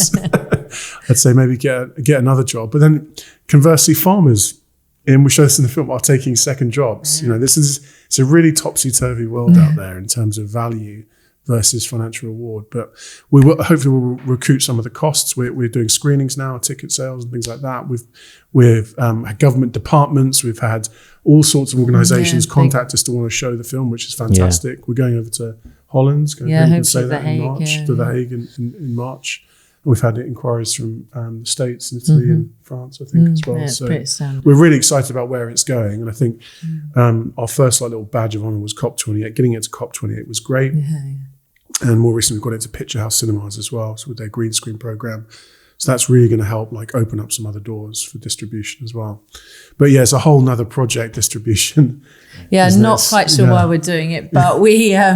Well, you've invested all this time already. To produce the film. Well, I think but it happened since the beginning, because we brought these people on at the beginning, either through social media or our 11 partners, such as Sustain, Soil Association, and FFN. Then they had already from the beginning said, if we like the film, we'll take it. So we already had some open doors. And then farmers were saying to us, well, we would like to show this on our farm. So we already had, before we even did the formal sense of, I had it all down on some crappy little, sorry, excuse my French, but, spreadsheet. And then luckily we've got these 2 phenomenal people who are kind of pulling it all together now, because it was a whole nother bit on the side, but we were just collecting the information. People said they wanted to, and then environmental groups have come forward, and then through sustainable food groups. And so all these networks, and because we used to show films through Transition Town. We used to have this film club once a month, and we always wanted films like this, but they either cost a lot or we couldn't get access to them, or there weren't ones we really, really wanted. So these are pretty special, unique pieces, and I know that. And I also could see the effect when I did Transition film nights, because the discussions you had afterwards, and that's what we're doing with this. That was the other reason for wanting to self-distribute it as much as possible. Obviously now Picture House are taking it, and it will go to a distributor, and it will be online, and we hopefully will sell it to one of the people. But is that we are creating events around it. So you'll watch the film, there'll be a panel, there'll be a Q&A. You will be able to talk to, if one of us is there, or even if it's like a distant community one, but we've said to them, try and get local farmers. So for once, people are going to be able to talk to their local farmers about what's going on the land. That's pretty cool.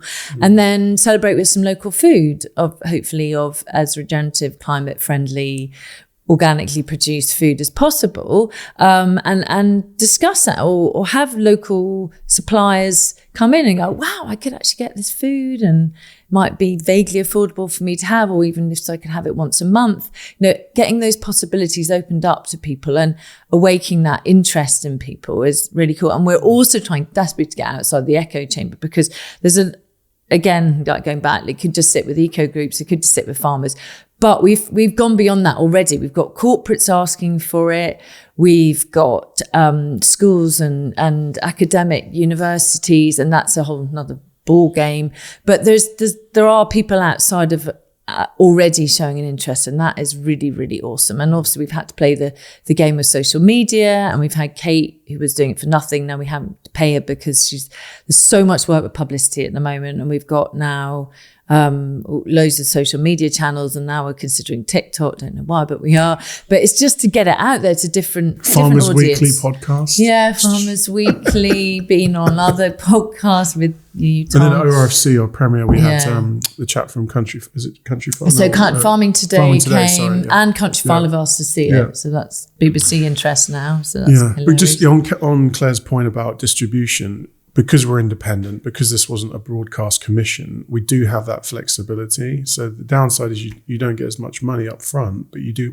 We own the rights to it. We can control the narrative, not of the film, but of the distribution as well. So we can create a story within a story of the film's success, and that's really powerful. And I take confidence from that as a filmmaker. That's really cool. It's a really neat thing to have. It gives us options to eventize, to personalize, and to choose how you can get impact. I think I've certainly learned over the years watching other documentary films that the impact piece is often overlooked, and it's just put the film out there, get into some festivals, and away you go. Job done. That's be done. But actually, you can affect real change if you think strategically about who this film is for and what you want people to do after watching this film. You can influence policy. You can change behaviour if you're really strategic about it, and that's what we're trying to do. We're getting some we want action, surveys and things like that, and data and stuff, because it opens up conversations. There's so many things in the film which open up conversations with people.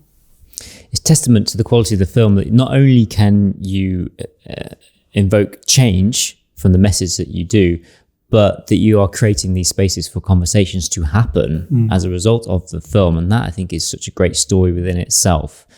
The fact that you are doing these almost like micro screenings across the country where people can come together, and like you said, just having connections with your local farmer. Like, I don't know, how do you connect with your local farmer? Well, you can go to a screening and watch a film, and then you can talk to your farmer. I think that's just a fabulous part of your story, and I think I hope that this will be a huge success, especially if it's released to cinemas and Picture House is a great cinema chain. I've been to many in London, and I definitely think this film is a worthy cinema attendance. So I really hope that people do go out there and actually support local and independent documentary filmmaking. Thank you, Tom. Thanks. Yeah, we hope so too. No, we know so, because actually the first screening was powerful, emotional, beautiful, discerning crowd who know the subject, and they loved it. And that was, and Colin and I haven't even had time. We've got time this week. We're going on the road up to Pink Pig and then Cumbria, and we'll be able to stop and communicate. And it's really thrilling as a filmmaker to be able to sit at the back of the room with a full audience and look at people and hear people's reactions. It's really what it's all about. And you see a film up on the big screen, it's that soft reward you get. And then they laugh at things that you perhaps didn't find funny first time around, or they're emotional about things that you didn't perhaps find emotional. You get all these different reactions. It's a great coming together, and it's humbling tearful, but also inspiring and also energizing, isn't it? I think, the most, on the very final point, for me, and I'm sure Colin would agree, that at ORFC when we saw Anna, Adrienne and Ben on the stage, and they talked about our journey, how we contacted them at the beginning and how they felt and how they enjoyed the experience and what they got out of it, I thought, okay, we've done a good job here, because we could have really hacked everybody off. Can we talk to you again? Can we stop the cameras? Can we do it in the rain? Can we bother you while you're trying to sow your wheat? Blah, blah, blah. And I know that we took them to the limit at times, but that they stood up there and seemed to feel like it was a positive experience for us is really cool. Oh, it's amazing. Well, I look forward to following the second part of this journey now that the film is made. And like you said, like all the hard work went into it. Actually, now you own this piece of work. It's now the fun bit is sharing it with everyone and trying to get it out there. I know that's another hard graft itself, but I'm excited to see that the change that this could bring into the world of farming, in food and diet. Thank you, Tom. Thank you very much for the conversation. Thank you. Thank you for coming, Tom.